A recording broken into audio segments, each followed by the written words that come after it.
so what we're going to do is we'll go through some specific tips and ideas on how to manage your anxiety, but just to take time to look at a mind shift over this time. So I know a lot of people are using phrases like, oh, I'm going to be stuck in my house for the next however many days.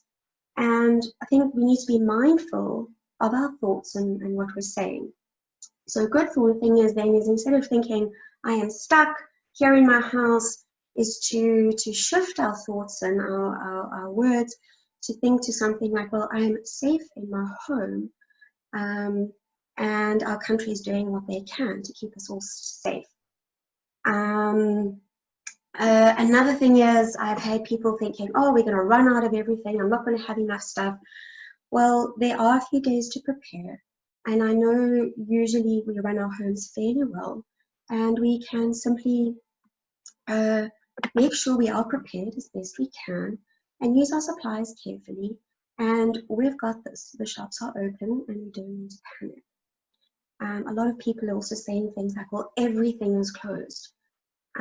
Not everything is closed. We will have access to the essentials, to be able to buy food, to medical care and things like that, chemists for medication. So not everything is closed. Yeah, just so that we're mindful on how we're thinking. When we catch ourselves saying something negative, is to stop, breathe, and see how we can possibly reframe. So let's get on with our presentation. And please, as you listening, please use the chat box. And if as we go along, you have any specific ideas that you want to share with anybody else, please type them in. This is a community chat, so let's share ideas as well. Okay. So let's see, why is this not working? Oh, there we go. Okay. So our first one, and I often use this for a lot of people who are feeling anxious, is breathing exercises. This is one we can do anywhere. So for now we're at home, but in the future, even at the office or anywhere else you might be, is breathing exercises. So I suggest that you find, even if you need to just stand somewhere, that you breathe in slowly for at least sort of a count of 3 or 4, hold it for a second, and then breathe out for a count longer than you breathed in. So if you all just want to take a moment to breathe in with me for four counts, hold it for a second, and just breathe out. Breathe out all the air, getting all that carbon dioxide out. And this needs to be repeated at least 5 times. And you can do it more if you need to. And then breathe in for another 4 seconds. Hold just for a count and breathe it all out. What you can do is also even visualize that you're blowing up a balloon within your tummy, and you can feel it expanding as you breathe in. And on the breath out, and you can visualize the balloon deflating. This visualization is also wonderful to use with your kids, just to calm down, just to stop and breathe. Just stop and breathe. What this literally does to your physical system in your body is it signals that everything's okay. Because when we panic and when we have huge anxiety, our heart starts to race. We breathe quickly and shallowly, and even hold our breath. So breathing like this consciously, making sure we have enough oxygen in and breathing all the CO2 out, signals to our body to just calm down and relax. So that's breathing exercise. And if you like, and you can always send me a note later, we can go into this in more detail. But just stop and breathe. It really can hold off a full-blown panic attack. And I have many clients that use this successfully. Okay, so meditation. Meditation might be a new one. It seems like at home we have some extra time to do things we don't usually get done. There are a lot of meditation free apps and meditation music online. And this has really been quite a proven way to lower your anxiety and stress levels. So if you haven't tried meditation before, I would suggest maybe using something what we call a guided meditation. So it's not something where your thoughts are completely blank, but where the person might guide you through a visualization, something relaxing. Um, so just refocus your mind. But it has a wonderful way of resetting your anxiety levels to come down and just take. I maybe even want to challenge everybody to take these 21 days to do 10, 15 minutes of meditation every day.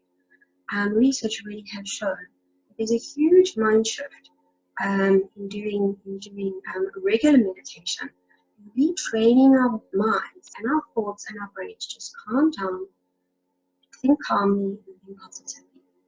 I can maybe also put some look for some online ideas and put those up on my site as we go along, so that we have access to those.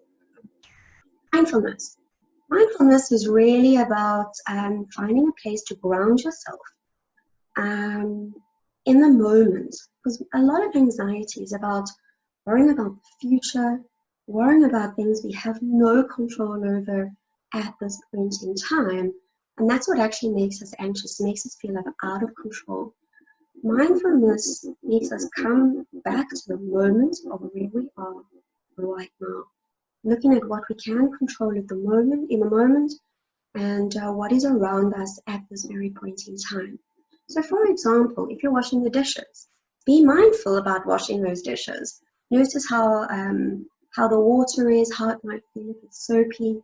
If you're washing a plate that's smooth or the grater that's rough, really take your time to immerse yourself in that activity at that time. Use all your senses, your sight, your vision, touch. I might not want to taste the dishes, of course, but use all your senses to come into the moment as much as possible, and not think about the past, not think about the future, but be where you are right now to refocus your mind. Call a friend. This is a time where a lot of us are feeling quite isolated, and even for the introverts, when you're not allowed to go out, it signals something to us, and for some reason, some actually want to go out, but call a friend. Make use of your WhatsApp chats and video calls, and make contact. If you're feeling uneasy or you feel like you're not coping, call a friend, call a family member, and just let it all out, or tell a joke, share what you're having for dinner, or some funny thing the kids might have got up to, or whatever the case is. Remain connected. We are lucky in that we're in an age where we have all this technology available to us. So let's use it to our advantage and stay connected where we can. I've even had some ideas where people are scheduling a coffee date with friends and all getting together, like something like on this platform, and actually making sure they've got their coffee and having a coffee together. Exercise.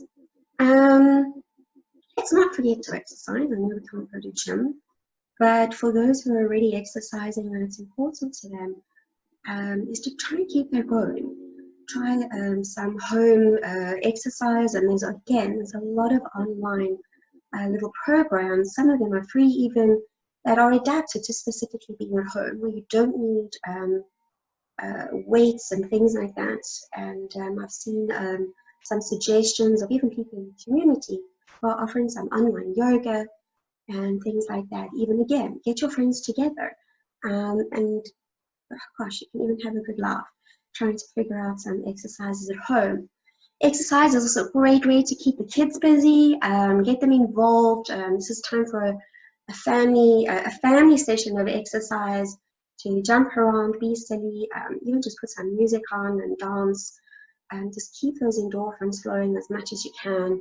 And don't let that exercise slip completely. It really is good for you to exercise. Keep the body going, and definitely keep those endorphins going. If anybody's got some ideas to share on some home exercises or apps that are worthwhile, please you're more than welcome to share them in the chat room. Okay, let's see. Grounding techniques. This is a wonderful, wonderful technique if you're feeling very anxious or you even feel a panic attack coming on. What it is it requires you to just stop and you use our five senses. It's a very mindful type of technique as well, where you stop and we start off with five. We start off with five things you can see. So wherever you are, you stop and look around you. So wherever you're sitting right now, you might want to look around the room, or if you're sitting outside, notice exactly what is there. So I'm sitting in my office right now. I look above me, I've got some pictures of flowers. I just place my eyes down. I see my computer, my coffee cup. I've got a carpet on the floor. Just stop and notice what you can see. Name at least five things.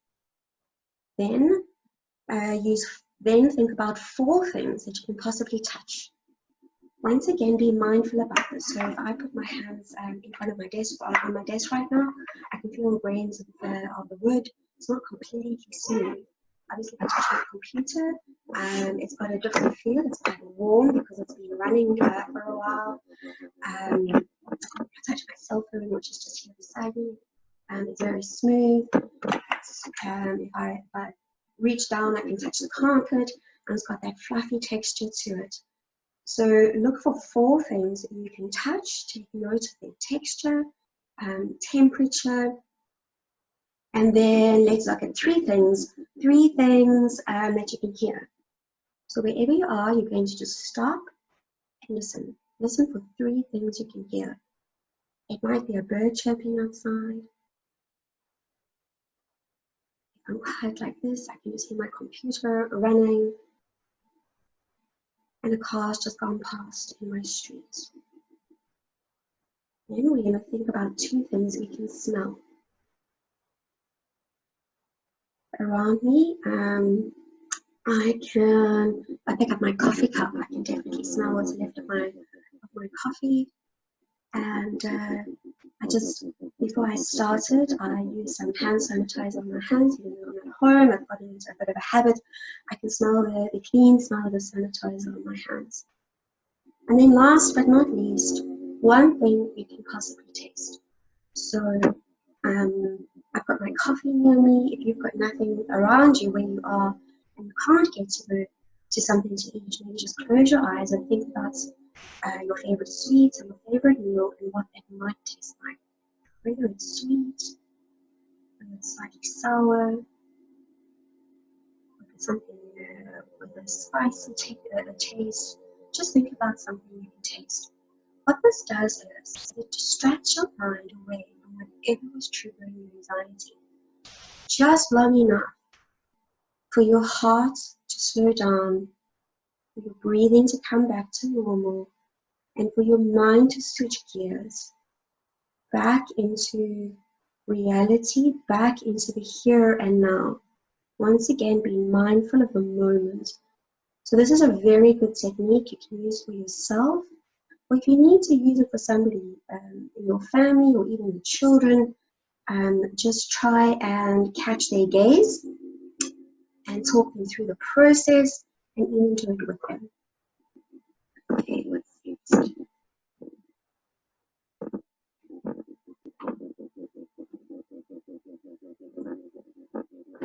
Giselle, you're raising your hand.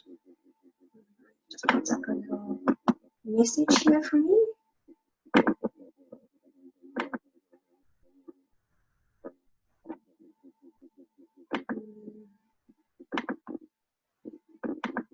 I don't see the chat box. Okay, I'll have a look for it now and come back to you, Giselle. Thanks. I will remind me if I forget.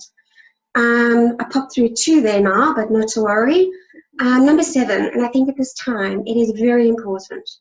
We need to minimize our exposure to negative social media. It really has a way of making us panic, keeping us on high alert to a point that we can never actually just stop, breathe, and relax. So we might need to be mindful to simply put that phone down, get off Facebook, ask friends to not send too many panicky type things, but to keep it light. And maybe even for a time period, you might want to say an hour, 2, or even half the day, is to stay off that social media. I promise you, we're all inside for now, well, at least on Thursday, and just take a moment to be mindful, be at home, and every now and again, of course, checking with friends, checking with the world, see what's happening, and be connected. But be careful not to get sucked into the negative social media, rumors, etc. We all know that this is a pandemic and it's a terrible situation, but to be reminded of it 24/7, every waking second, is just keeping our anxiety levels raised to a point that they can't come down, and you are going to just overload your system. Listening to relaxing music is always a nice way to just unplug from all that's going around you, or maybe just happy music or music that makes you feel good, and put it on, dance around, or find a quiet place to sit, just to listen, disconnect.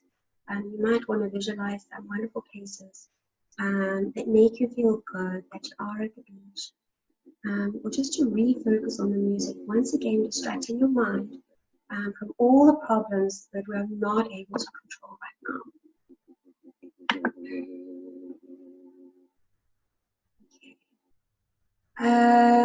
Giselle, if you're able to use the chat room, lifting up your hand, if you can type in there, either to myself or to everybody. Then if you have a question, your chat box is either on the bottom or the top of your screen.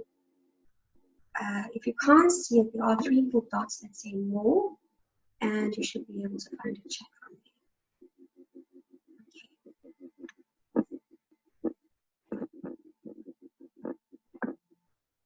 Okay, our next thing, start a gratitude journal, or perhaps just start any kind of journal.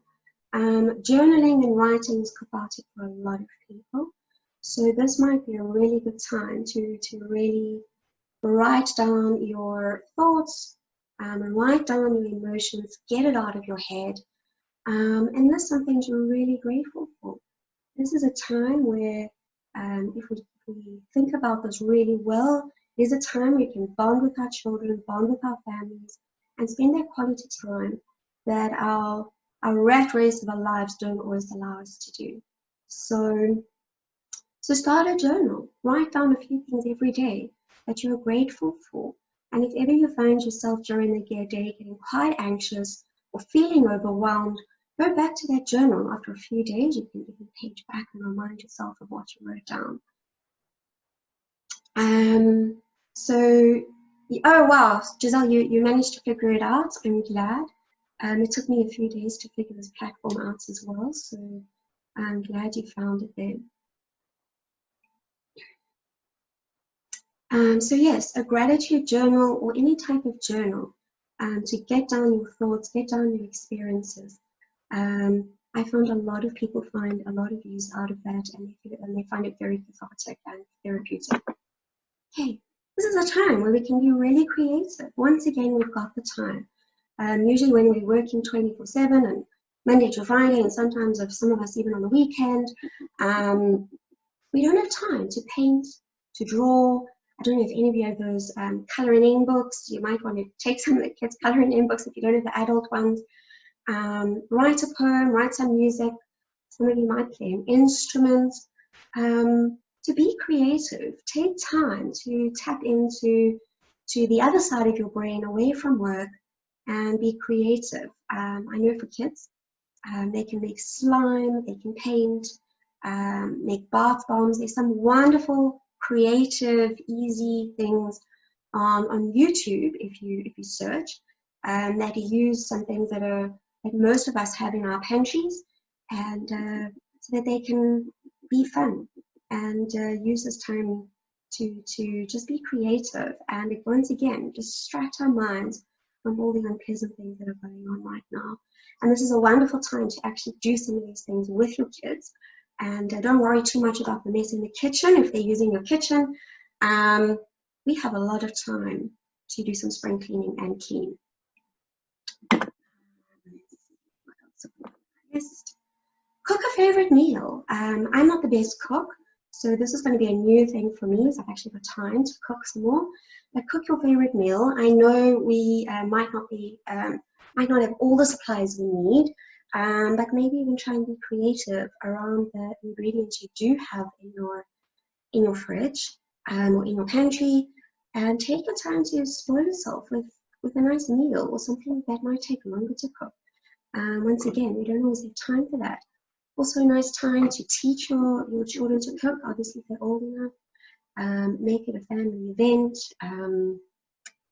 and set the table, and really make cooking your meal and enjoying this meal a full event. We have plenty of time right now to join up as a family around food, around meals, um, and just really connect over the creation that you've made. It's also a really, really good time to sit down, enjoy your meal, but also talk as a family about what's worrying you and what's going on in your minds, and even just to reconnect and get to know each other again. Take a relaxing bath or shower. I don't know about you guys, but very often during the week, things are so busy. It's just one of those things you do as a necessity. It's not one of those things you can take time to really soak in a bath. I know in my area, we have had some problems with water, so really take time to enjoy that bath or shower while we've got the water at this point in time. But yeah, run a nice bath, light the candles, and take the time to soak. Be very mindful, as it were again, of taking that bath, enjoy the water, maybe you've got bubbles, and feel the warmth soaking into your body. Allow your muscles to relax. Use your breathing at this time and really make this a wonderful healing moment. And instead of doing a quick in and out, really take your time. We've got time now, so make this something extraordinary, and make it really special. Let me put my cursor. Oh, there we go. Follow a healthy diet. I can't stress how important it is to help our bodies manage stress and anxiety. Drink lots of water. If possible, stay away from caffeine, sugar, and alcohol. I know for me, I have a vice, and it's called caffeine. So when I get nervous or whatever the case is, I can tend to just want to drink lots of coffee. And actually, that's counterproductive because obviously the caffeine is injecting my body with substances which actually just make me feel more on edge. Same as sugar, those highs and lows, and too much alcohol also offsets your system. So be mindful at this time to not overload your system with too many unhealthy things. Of course, we want some treats, but be mindful of just how much you're putting into your system. Help your body to manage your fight and flight system. That fight and flight, so if you're definitely feeling on the edge and you feel like you want to flee or fight, it's definitely going to be exacerbated by things like caffeine and sugar. So in order to remain calm, rather healthy diets and some fresh veg and just good food, and lots of water to help that system flush out any extra cortisol and adrenaline that anxiety is pumping into our bodies. Lots of water to help our system remain as clean as it can. Okay, learn something new. This is the time again where we've got extra time. So to distract from the everyday or the worries that we have at this time, there might be something you wanted to try out. I've been wanting to get into yoga, so I have done a bit of yoga, but now I'm really forced to stay at home and have that extra time in my hands. So I'll definitely, I found one or two online yoga instruction videos, and I'll definitely do that. I don't actually have a mat, but I'm sure I can make a plan. And I'm actually looking quite forward to trying something different rather than the usual gym workout. There's lots of online courses at the moment. A lot of people are offering them for free or even at reduced prices. They can just keep you busy, keep you focused, and keep your mind active with something constructive. Try a new recipe. create a new recipe. I know some people have said to me they've never had time to get time to practice braiding, you know, their kids' hair, or maybe the kids, if you've got girls, for example, can practice some also new braiding styles. So try something new, jump on YouTube, get some ideas, try them out, and experiment. Now's a good time. Giselle, yes, yoga is awesome. It can be done at home. Pinterest has a lot of posters on various types of yoga. I find it helps me calm me down. Yes, absolutely. Yoga is a wonderful meditative type exercise. It is really good for getting rid of negative energies, realigning energy, and different types of yoga offer strength, so you can keep that exercise regime going. So Giselle, absolutely, I am going to get into yoga right now as we start, as of today. And who knows, I might become a complete yogi and become quite a, hopefully not too obsessed with it. So definitely something I'm going to take up. Maybe we should join forces and see how we're going and just how stiff we are. I know when the first time I ever did yoga, I so surprised myself that I was actually quite stiff. So let's see how it moves on from here. That's getting our sleep. Once again, we need to help our bodies manage the additional stress that we're under and help our bodies process what is going on. Our minds and our bodies process so much while we sleep. Our mind tries to organize our thoughts and what is going on. It helps us make sense of what is going on. Our body needs to restore. So be mindful not to get stuck on Netflix till 2 o'clock in the morning and then still have the kids wake you up at 5. It doesn't help our patience levels. It doesn't help our body process all the extra cortisol and adrenaline running through our bodies. We really do need to get enough sleep. If we find that we've got some insomnia because of anxiety right now, maybe take a nap during the day, if possible. Make sure your body gets enough rest. Just some sleep hygiene tips. If you wake up during the night, so people are often worried or have insomnia, you find you often wake up 2 or 3 in the morning. Once again, just a note, alcohol, red wine, things like this do not help your sleep. So that's another reason to maybe just monitor the amount of alcohol you're having at this time. Be careful. When you wake up at 2 or 3, try not to pick up the phone and get onto the social media and look at all the worrying things going on right now. Try resist that temptation. I know it's really hard. Try be mindful rather. Try think about how your sheets feel, if it's warm, if it's a warm night or a hot night. Feel the sheets underneath you, or if your duvets quite light or heavy. Be quite mindful of your breathing. Use those breathing techniques to settle your mind. And very often those tend to help people to fall back asleep. If you really can't fall asleep, I would suggest rather putting on some meditative music or even reading a book rather than getting on the social media. Or making yourself a nice cup of tea. As some people say that tea helps everything, so rather get up and make some tea. Stay away from the social media at 2 or 3 in the morning. Or any electronic equipment, it really does wake up the brain, which makes it very difficult to get back to sleep. Read a book. I don't know how many of you have friends or even yourselves that while you the rat race of getting to work that you don't have time to read. So now's a good time. Pick up that book, finish that book you never could get finished from holiday even. You might want to chat to your friends. Maybe they've got some good suggestions.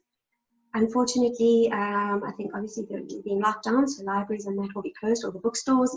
But for those of you with Kindles, etc., can download something, and maybe even friends can get together and all read the same book. Good time to start an online book club.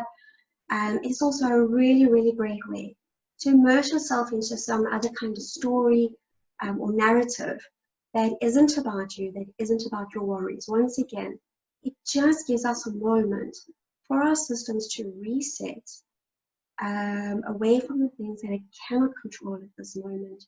But you can control sitting down with a nice cup of coffee or a nice comfy spot and reading that book. Not too many cups of coffee, I might add. So try do that. I know I've got one that I started a while ago, and just in the last week, I've managed to catch up a bit on my reading, and I've actually really enjoyed that. Remember, it's okay to say no.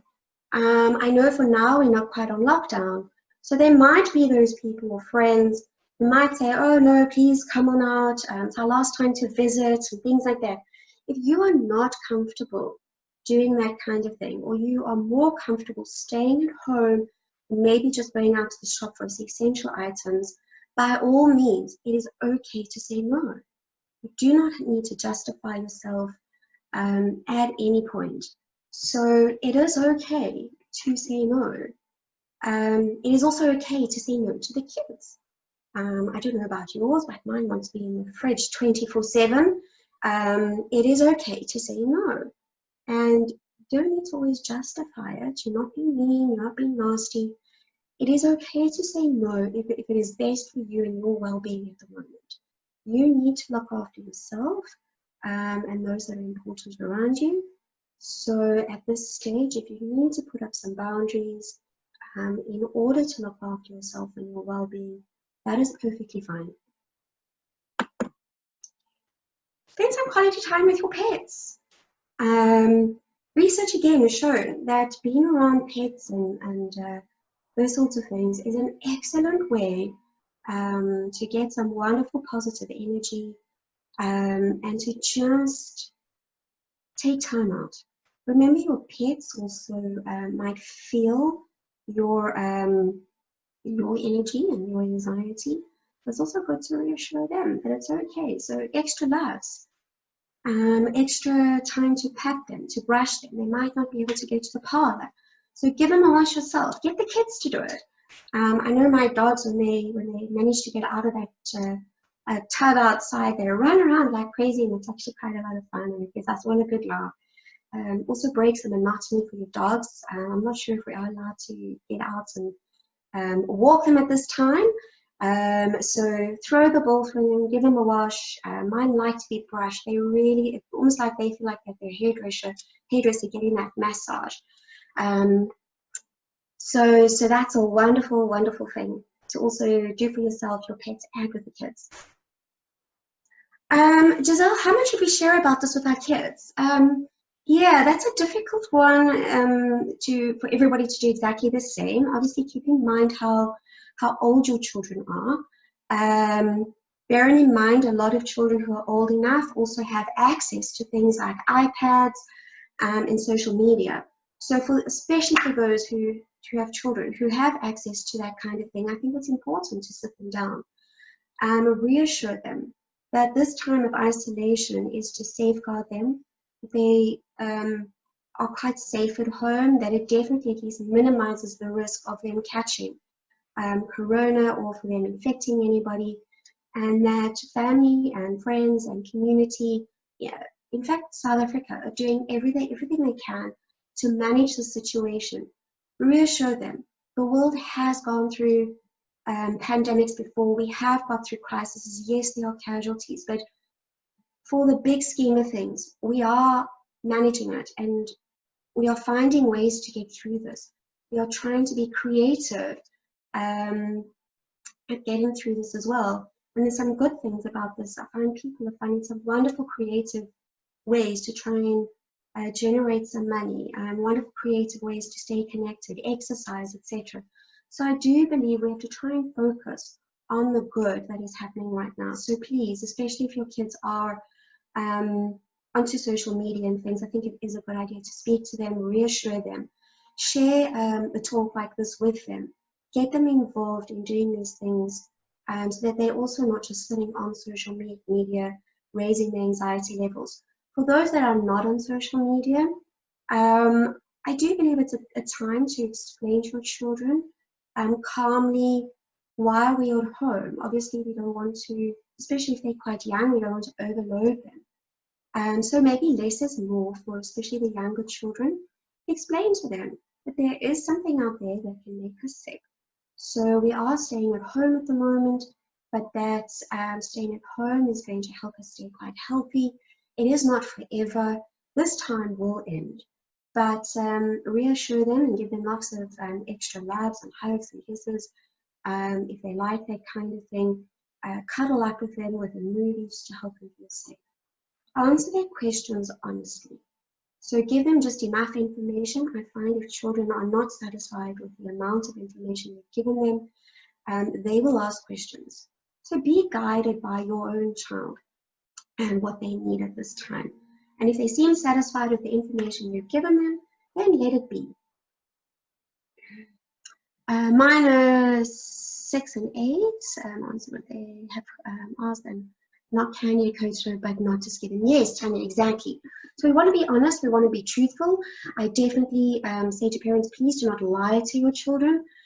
Be honest with them, but obviously in a calm, collected manner. Talk to them at a time you yourself are calm as possible. Don't panic them unnecessarily. And try not let them get onto social media and see all the very scary things. I find it can be quite upsetting for a lot of people, adults as well, to watch some of those videos out there of those that are sick. I've asked my children that it's not really necessary to look at those, as it can be quite upsetting. You know your own child, you know their own anxiety levels. If your child tends to be more anxious, definitely keep them away from things like that. I hope that answers the question. Let's see. Start a herb garden or a veggie garden. We obviously can get to the shops at this point in time. I don't know how many shops might have seeds, but if you are at the shop buying some supplies, it might be something you can pick up. Or else I've even started recently some tomatoes. A friend gave me some basil to plant, and it's going beautifully well. And I've taken some seeds from some peppers of one that I just had in the fridge. I let them dry out for a little time, and they're actually starting to grow. And it's been quite satisfying to watch these little things come up and grow.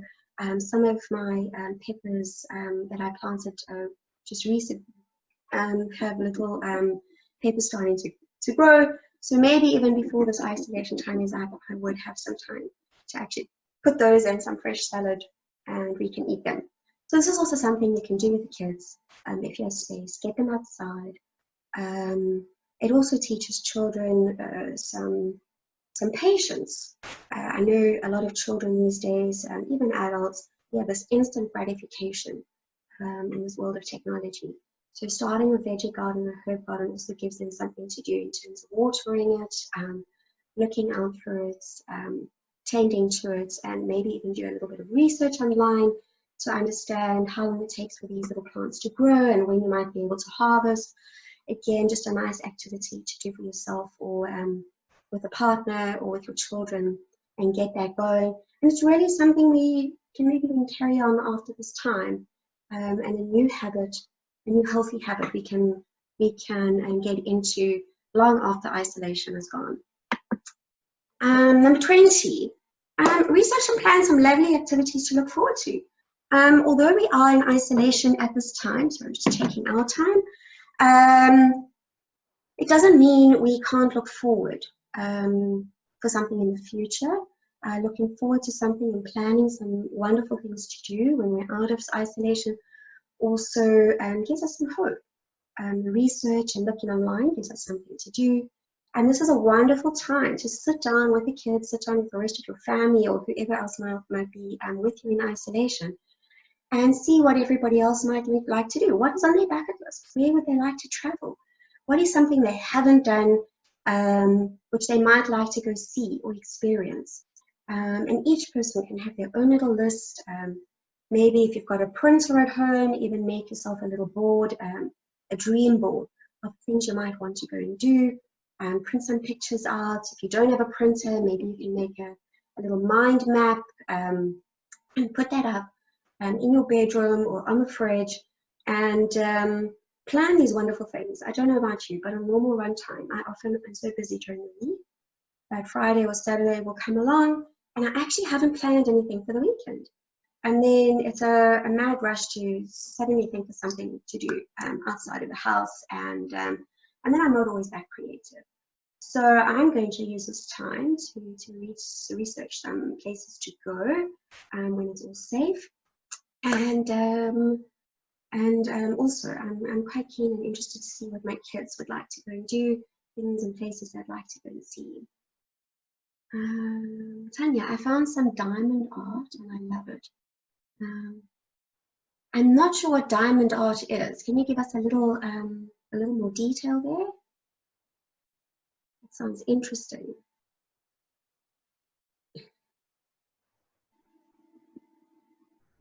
Okay, maybe tell me when you've got a chance, or maybe we can Google it, everybody. So yeah, I'm looking forward to planning some bucket list activities for when all this craziness has died down. And then lastly, I'm sorry, my chat box is over this one. Number 21, get involved and help out. Take time to see how you can help a friend, a family member, or someone in the community. I find this is a wonderful cathartic thing to just be of service to somebody else. Once again, it transports us out of our own worries and our own minds just for a moment. And as much as we're giving to somebody else, there is something to be said, and so satisfying to know that we can be helpful to others. I know in isolation we might not be able to visit others and get out, but some ideas that I've seen sort of flying around have been to sort of, you need to go to the shop for supplies. There might be some elderly or others that find it very difficult to get out. They might not have transportation. Is to actually buy some products for them, for the neighbor, for example.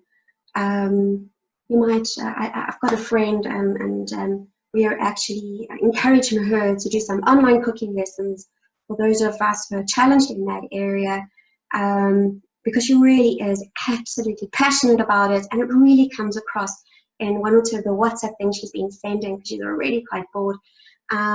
So we encourage her to actually do a meal with some of us from start to finish, so we can take notes, and it's actually quite exciting. It's a nice way to connect. But I also feel it's a wonderful way for her to impart some knowledge. So take some time out, call a friend. If you know somebody who is struggling at this time, send them a message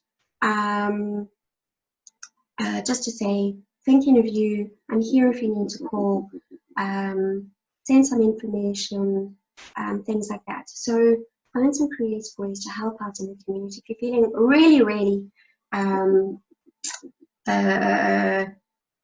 giving, you might want to share some sanitizer with a neighbor who might have run out, things like that. So really see what you can do in this time to help out your community. I really find it is a wonderful feeling to know that you've been of service, and it really helps me sometimes to get out of my own head, to not feel sorry for myself,